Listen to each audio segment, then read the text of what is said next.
말씀 신약성경 고린도후서 3장 1절로 6절입니다. 고린도후서 3장 1절로 6절입니다.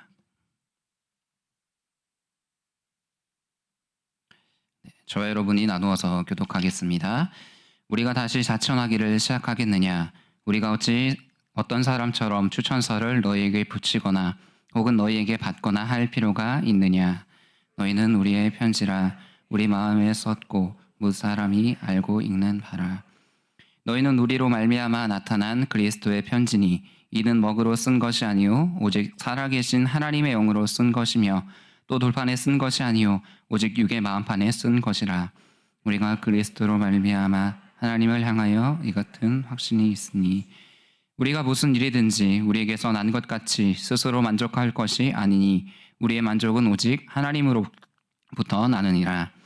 그가 또한 우리를 새 언약의 일꾼 되기에 만족하게 하셨으니 율법 조문으로 하지 아니하고 오직 영으로 함이니 율법 조문은 죽이는 것이요 영은 살리는 것이니라. 아멘.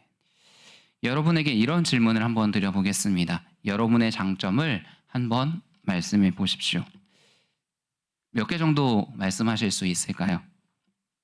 생각보다 어쩌면 우리는 우리 자신을 잘 모를 때가 많습니다. 우리가 살아가고 있는 현실이 녹록하지 못하기도 하고요. 하루하루 해결해야 할 문제가 너무나도 많기 때문입니다. 감당해야 할 삶의 무게가 너무나도 많다 보니 나 자신을 잊고 살 때가 많습니다. 그리고 그 현실의 어려움들을 뛰어넘기 위해서는 우리는 끊임없이 나를 증명하면서 살아가야 합니다. 내가 할 수 있다는 것을 증명해야 되고 내가 능력 있는 사람이라는 것을 증명해야 하며 내가 괜찮은 사람이라는 것을 증명해야 합니다. 그렇게 현실을 살아내고 문제를 해결하고 나를 증명하는 일에 몰두하다 보니까 정작 나는 어떠한 사람인가라는 것을 보기가 점점 힘들어지기도 합니다. 세상을 바꾸는 15분, 세바시라는 프로그램을 만들어 온 구범준 PD가 마음을 읽는 감각이라는 책을 썼습니다. 거기서 마음을 다루는데 중요한 것이 알아차림이다라고 말합니다.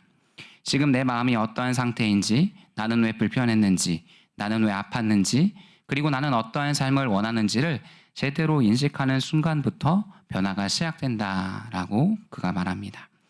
저는 이런 이야기를 보면서 이런 생각을 해보았습니다. 나는 과연 내가 지금 거울 앞에서 보고 있는 모습이 진짜 나의 모습일까?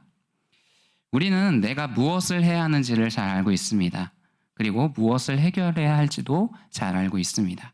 무엇을 이루며 살아가야 하는지도 잘 알고 있습니다. 그런데 가장 중요한 질문을 놓칠 때가 있죠. 나는 왜 이렇게 살아가고 있는가? 나는 왜 인정을 받고 싶어 하는가? 나는 왜 끊임없이 나를 증명하려 하는가? 우리는 이 질문을 쉽게 대답하지 못합니다.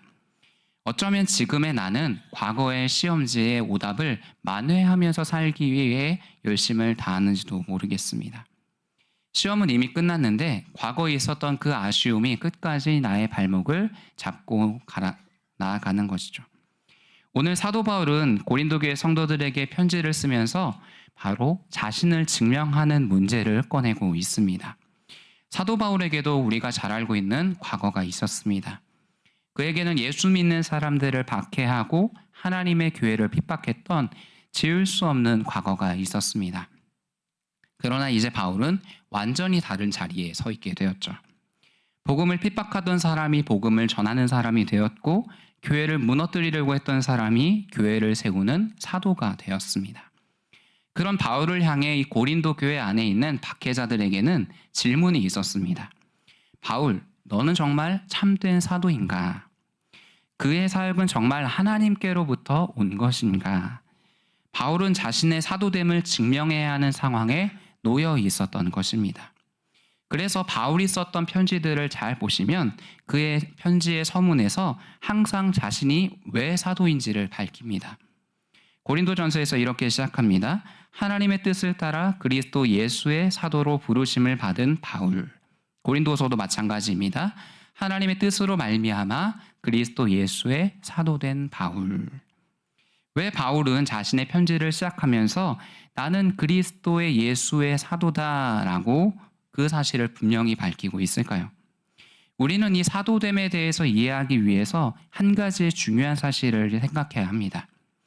바울은 예수님께서 유대 땅과 그리고 갈릴리에서 사역하실 때 함께했던 12제자가 아니었습니다. 베드로처럼 갈릴리에서 예수님의 부르심을 받은 사람도 아니었습니다. 요한처럼 예수님의 마지막 순간에 십자가 곁에서 지키던 사람도 아니었습니다. 오히려 바울은 예수님을 따르는 사람이 아니라 먼 훗날 예수 믿는 사람들을 박해하는 사람이었습니다. 그렇다면 자연스럽게 이런 질문이 생길 수가 있죠. 이런 바울이 어떻게 예수 그리스도의 사도라고 할 수 있겠는가라는 말이죠. 바울에게는 자신을 증명해야 할 이유가 분명히 있었던 것입니다. 그런데 오늘 본문은 바울이 뜻밖의 질문을 던지고 있습니다. 우리가 다시 자천하기를 시작하겠느냐? 조금 더 받아들이기 쉽게 표현을 해보면 내가 또다시 나 자신을 추천해야겠습니까? 내가 또다시 내가 예수 그리스도의 사도라는 것을 스스로 증명해야겠습니까? 라고 편지를 쓰고 있다는 것입니다. 학자들이 바울이 고린도 교회에 보낸 편지가 우리가 지금 2통의 편지만 갖고 있지만 4차례의 편지를 보냈을 것이다 라고 추정합니다. 첫 번째는 고린도전서 5장 9절에서 언급했던 고린도전서 이전의 편지입니다. 그리고 우리가 가지고 있는 고린도전서, 그리고 세 번째는 고린도서 2장 4절에서 언급하고 있는 많은 눈물로 너희에게 썼노니 라고 말하는 눈물의 편지입니다. 그리고 네 번째가 우리가 지금 읽고 있는 고린도 후서입니다. 물론 이 정확한 순서와 연대에 대해서는 다양한 학자들 사이에 이야기들이 있지만 분명한 한 가지의 사실이 있는 것이죠. 바울은 고린도 교회를 쉽게 포기하지 않고 끝까지 붙들며 그를 사랑했다라는 것입니다. 문제가 생기면 편지를 쓰고 오해가 생기면 다시 설명했습니다. 잘못된 길을 가면 책망하면서도 그들을 권면했습니다. 왜 그랬을까요? 바로 고린도 교회를 사랑했기 때문입니다. 그런데 아이러니하게도 그렇게 사랑했던 고린도 교회 안에서 바울이 과연 사도인가라는 질문을 끊임없이 던졌다라는 것이죠. 그래서 고린도전서 9장 1절에서 바울은 이렇게 묻습니다. 내가 자유인이 아니냐? 사도가 아니냐? 예수 우리 주를 보지 못하였느냐? 주 안에서 행한 나의 일이 너희가 아니냐? 우리 2절은 다 같이 읽겠습니다. 시작. 다른 사람들에게는 내가 사도가 아닐지라도 너희에게는 사도이니 나의 사도됨을 주 안에서 인친 것이 너희라.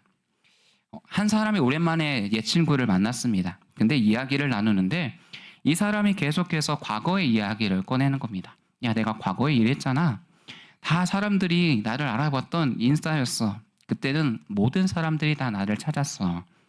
처음에는 추억을 이야기하는 것처럼 들렸는데 가만히 들어보면 모든 이야기가 내가 과거에 어떠한 사람이었는가에 머물러 있습니다. 왜 그럴까요? 그 사람에게 과거는 단순한 추억이 아니라 현재의 자신을 증명하는 추천서이기 때문입니다. 지금의 내 모습만 보고 판단하지만 나는 과거에 원래 이런 사람이었어. 자신의 과거를 통해 현재의 나를 입증하려고 하는 것이죠. 신앙생활에서도 비슷할 수 있습니다.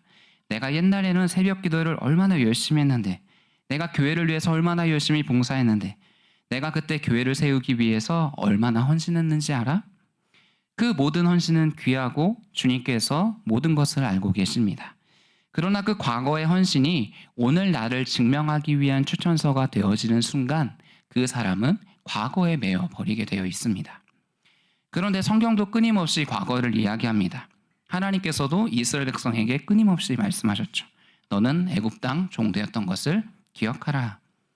그렇다면 우리의 과거와 하나님의 과거는 무슨 차이가 있을까요?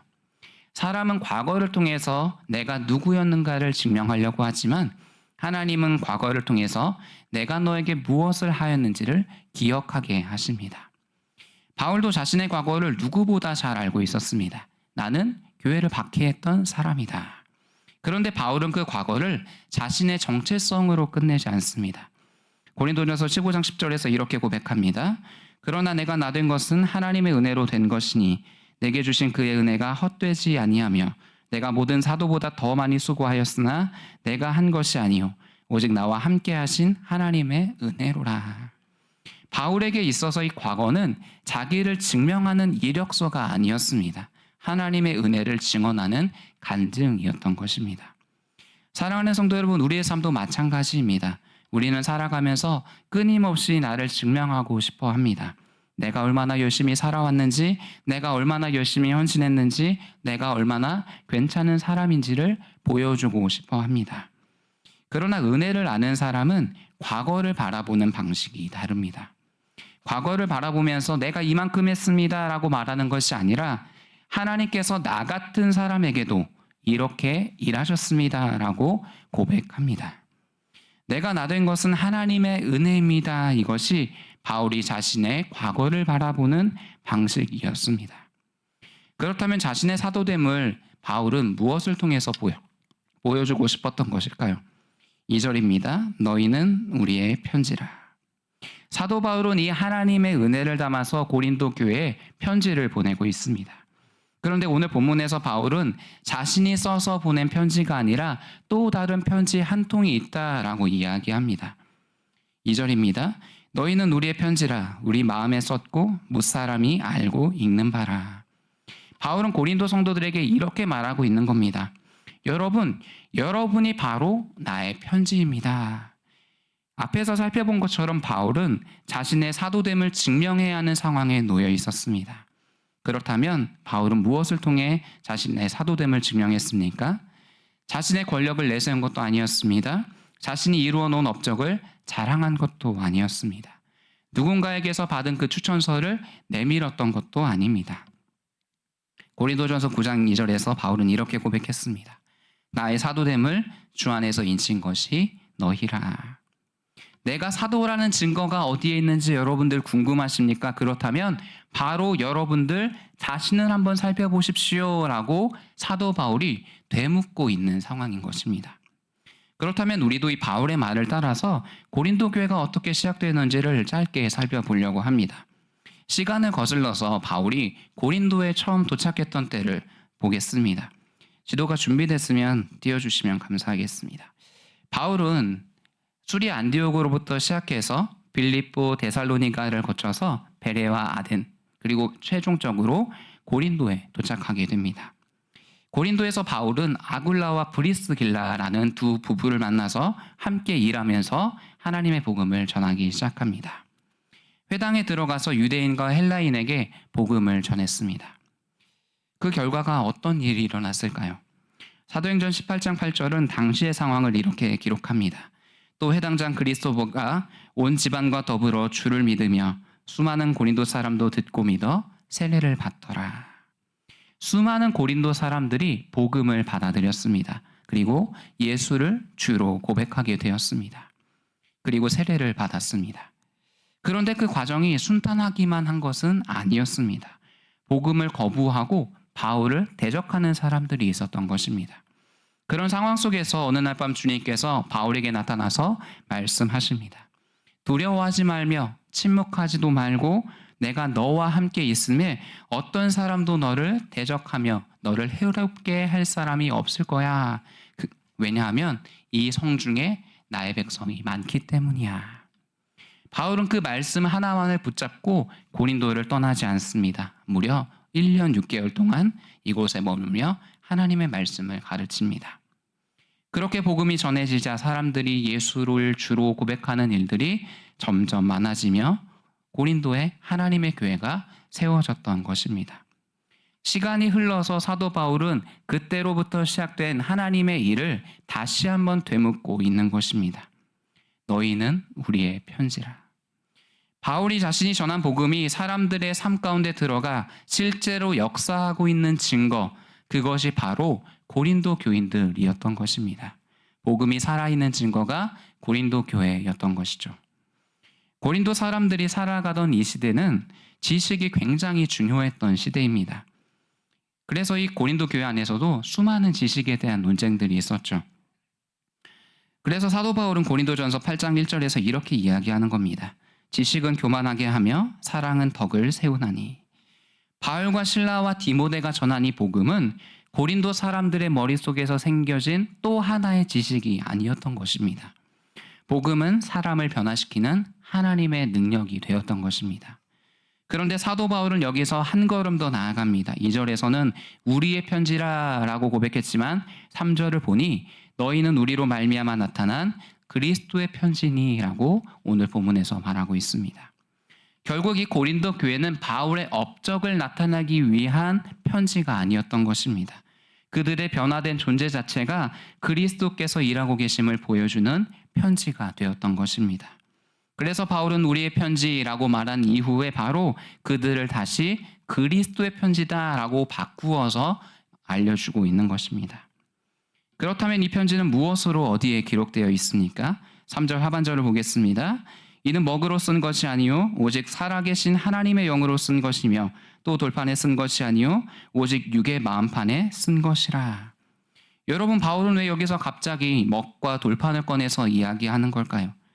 이 말씀의 배경에는 하나님께서 오래전에 예레미야 선지자를 통해서 말씀하셨던 그 새 언약이 이루어졌기 때문입니다. 예레미야 31장 33절입니다. 그러나 그날 후에 내가 이스라엘 집과 맺을 언약은 이러하니 곧 내가 나의 법을 그들의 속에 두며 그들의 마음에 기록하여 나는 그들의 하나님이 되고 그들은 내 백성이 될 것이라. 여호와의 말씀이니라. 모세를 통해서 주어졌던 이 옛 언약 안에는 하나님의 말씀이 돌판 안에 담겨져 있었습니다.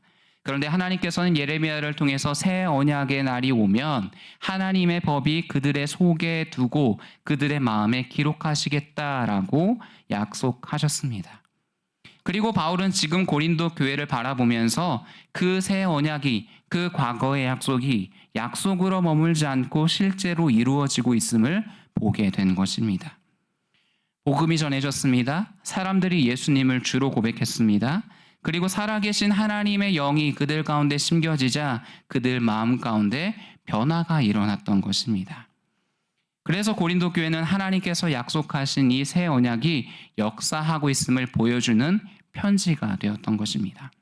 지금은 편지하면 참 귀하지 않고 그냥 카톡 하나라고 생각할 수 있겠지만 이 당시의 이 편지는 엄청난 권위를 가지고 있었습니다. 그 편지 하나만으로 모든 사람들의 중요한 일들이 좌지우지 되었기 때문입니다. 그래서 이들에게 이 편지라는 것은 굉장히 중요했던 거죠. 그래서 그곳에 그리스도라는 이름을 고린도 교회 편지 안에 담았던 것입니다. 옛 언약의 돌판은 이스라엘에게 주어졌지만 이제 이 새 언약의 역사가 성령께서 그리스도 안에서 유대인만이 아니라 이방인까지도 허락하셨다라는 사실을 우리는 보고 있습니다. 복음은 우리의 과거를 지워버리는 것이 아니라 우리의 과거를 하나님의 은혜로 다시 읽게 합니다. 바울에게 교회를 박해했던 과거는 사라지지 않았습니다. 그러나 바울의 삶을 규정하는 그를 만나주시고 부르시고 새 언약의 일꾼으로 삼으신 예수님 그리스도의 은혜였습니다. 그런데 사랑하는 여러분, 이것은 사도 바울의 이야기만이 아닙니다. 우리의 삶도 마찬가지죠. 우리의 과거의 옛사람 가운데 예수 그리스도께서 우리를 만나주시자 우리의 삶이 변화되어 우리가 그리스도의 편지가 되어진 것입니다. 당시 그리스 로마 시대에는 여러 도시를 다니면서 연설하는 교사들이 있었습니다. 이들에게 뛰어난 말솜씨와 사람을 설득하는 능력이 얼마나 중요했는지를 잘 알 수 있죠. 고린도 교회 역시 그 말 잘하는 사람, 그가 하나의 기준점이 되었습니다. 바울의 외적인 모습과 말하는 능력으로 평가하는 사람들이 있었던 것이죠. 고린도서 10장 10절을 보면 바울을 향해 이렇게 평가하는 사람들이 있었습니다. 그의 편지들은 무게가 있고 힘이 있으나 그가 몸으로 대할 때는 약하고 그 말도 시원하지 않다. 쉽게 말하면 이겁니다. 편지를 읽을 때는 대단한 사람인 줄 알았는데 실제로 만나보니 별것 없는 사람이네 라고 고린도 교인들이 바울에게 이야기했던 것이죠. 사람들은 자신이 가지고 있던 기준으로 바울을 평가했습니다. 네가 정말 사도라면 너의 실력을 증명해봐. 네가 정말 자격이 있다면 그것을 증명해봐. 그런데 바울은 사람들의 평가 앞에서 자신의 능력으로 입증하려 하지 않습니다. 오히려 본문 5절에서는 이렇게 고백합니다. 우리가 무슨 일이든지 우리에게서 난 것 같이 스스로 만족할 것이 아니니 우리의 만족은 오직 하나님으로부터 나느니라. 여기서 바울이 말하는 만족은 우리가 흔히 말하는 이 정도면 만족해라는 감정적인 만족을 의미하지 않습니다. 이 단어에는 충분함, 능력, 자질 이런 의미가 담겨 있습니다. 쉽게 말하면 이런 질문입니다. 나는 이 일을 감당하기에 충분한 사람인가? 우리는 살아가면서 끊임없이 질문을 합니다. 당신은 충분한 사람입니까? 당신은 자격이 있습니까? 그래서 사람들은 자신이 충분하다는 것을 증명하기 위해 살아갈 때가 있습니다. 사람들은 각자 자신만의 기준으로 상대를 평가합니다. 어떤 사람은 그 사람의 재물을 보고요. 어떤 사람은 그 사람의 학력이나 직업을 봅니다. 또 어떤 사람들은 가정의 배경을 봅니다. 또 어떤 사람들은 외모나 말하는 능력 또는 성격을 봅니다. 그리고 내가 세워놓은 기준에 맞으면 저 사람 괜찮은 사람, 퍼펙트 A+. 기준에 맞지 않네? 저 사람은 부족해 라고 평가하기도 합니다. 그런데 문제는 다른 사람을 평가하기 위해서 들고 있었던 그 질문들을 나에게도 계속해서 던진다라는 것이죠. 나는 이것밖에 없는데? 나는 저 사람보다 부족한데? 나는 왜 이것을 잘하지 못할까? 나는 왜 자격이 없을까라고 끊임없이 스스로에게 질문을 던진다라는 것이죠. 그때부터 우리의 내면은 흔들리기 시작하며 낙심과 절망이 찾아오기 시작합니다. 성공하면 내가 가치 있는 사람이 된 것 같고 실패하면 나의 존재의 가치까지 무너지는 것 같이 모든 것이 무너지게 느껴집니다. 왜 그렇습니까? 나의 충분함을 나 자신에게서 찾기 때문입니다. 그래서 우리는 끊임없이 자신을 증명하려 합니다. 사랑하는 성도 여러분, 바울은 오늘 우리의 시선을 다른 곳으로 돌립니다. 우리의 만족은 오직 하나님으로부터 나느니라.